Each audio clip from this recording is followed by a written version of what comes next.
সারা দিন এই সকাল থেকে শুরু হয়। এঞ্জেল কিন্তু ঘুমাচ্ছিল, ফালতু পেছনে লাগলো ব্রাউনি এঞ্জেল, অকারণে পেছনে লাগলো। ও কিন্তু একদম পছন্দ করে না সকালবেলায়। এরপর যখন এঞ্জেল পাগল হয়ে গিয়ে যখন ঘুরবে, লাফিয়ে লাফিয়ে ঘুরবে, তখন বাবুর তখন চাপ হয়ে যায়, তখন বাবু ভয়ে আমার পেছনে এসে বসে। এঞ্জেলকে খেপিয়ে তুলছে কিন্তু ব্রাউনি।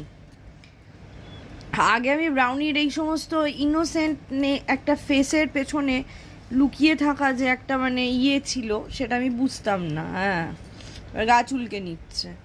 আর এটা হচ্ছে এঞ্জেলের বেড, এঞ্জেল এখানেই ঘুমায়, ব্রাউনি ইউজুয়ালি এখানে ঘুমায়। এই যে এটা ব্রাউনির বালিশ, আর এই যে এখানটাতে নিনি করে ব্রাউনি।